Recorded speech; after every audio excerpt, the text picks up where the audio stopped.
No conjunto dos números reais são definidas 4 operações, chamadas de adição, subtração, multiplicação e divisão.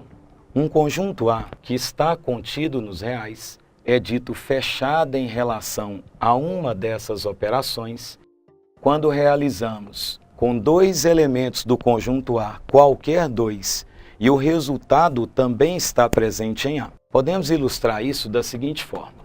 O conjunto dos números naturais, ele é representado pelo 0, pelo 1, pelo 2, 3 e assim por diante. Se nós escolhermos 2 números desse conjunto, para efetuarmos, por exemplo, a soma, eu tenho o número 2 somado com o número 3. O meu resultado é 5. Observe que esse 2 é um número natural, o 3 é um número natural e a minha soma também é natural. Isso é o que nós chamamos de fechamento. Mas não é somente 2 números, era para qualquer 2. Qualquer 2 números naturais somados, o meu resultado é natural. Por outro lado, quando eu pego o número 2 e subtraio o número 3, o meu resultado é menos 1. Observe que o 2 é natural, o valor 3 é natural, mas o resultado ele não pertence aos naturais. Ou seja, o conjunto dos naturais não possui o fechamento para a subtração. Dentro dos naturais, ela é fechada para a soma e para o produto, a nossa multiplicação. Se eu multiplico naturais, o resultado é natural. Se eu somo naturais, o resultado é também um número natural. Por outro lado, se eu subtrair naturais, nem sempre ele é natural. Entendido o conceito do que é fechamento, ele pergunta, sendo assim, um subconjunto de R fechado em relação à multiplicação e em relação à divisão é quem eu posso multiplicar e dividir e o resultado está dentro desse conjunto que eu escolhi. Observe que a letra A, nós temos os números inteiros. O conjunto dos inteiros, se eu multiplico números inteiros, eu vou pegar um número A, multiplicar por número B e eu vou chegar em um resultado C. No campo dos inteiros, o produto de inteiros é sempre um número inteiro. Por exemplo, 2 multiplicado por menos 3. Isso me deu menos 6. Ou seja, esse número pertencente aos inteiros, esse pertence aos inteiros e o meu resultado também é um número inteiro. Mas imagine uma divisão, onde eu tenho 2 números A sobre B, me dando um resultado C. Eu tenho o número 2 dividido por 3. E esse resultado, ele não será um número inteiro. Isso significa que eu tenho números inteiros dividido por números inteiros e o resultado não é inteiro.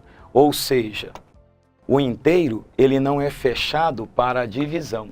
Então esse aqui já não pode satisfazer ao que ele está querendo. Quando eu pego os racionais negativos para a alternativa B, eu vou pegar os números racionais negativos. Racional é todo número que pode ser escrito como uma divisão de inteiros. Aí eu quero um número racional negativo. Eu posso pegar, por exemplo, um valor A representado por menos 2. E eu tenho aqui um valor B representado por menos 3. São números racionais negativos. E eu resolvo multiplicá-los. Menos 2 vezes o resultado menos 3. O meu resultado será mais 6. Observe que esse número, ele é um racional negativo. Esse número também representa um racional negativo. E o número 6, ele não pertence ao conjunto dos racionais negativos. Eu usei números dentro do meu subconjunto e o resultado não satisfaz a isso. Logo, B não pode ser fechado para essas operações. Os racionais positivos, por outro lado, na alternativa C, nós temos os números racionais positivos. Se eu pego números racionais positivos, ao multiplicar números racionais, o meu resultado, ele é sempre um resultado racional. Ao multiplicar racionais, o resultado é racional. Se eu divido números racionais, o meu resultado também me dá um número racional. A questão é, ele sendo positivo, o resultado também será positivo? Se nós temos um racional positivo multiplicado por racional positivo, um número positivo com positivo gera um resultado positivo, ou seja, satisfaz. Se eu pego um racional positivo e divido por um racional positivo, a divisão de números positivos me dá um resultado positivo. Então ele também satisfaz. Logo, ele é fechado para os racionais positivos. Tanto a minha multiplicação quanto a minha divisão. Alternativa C.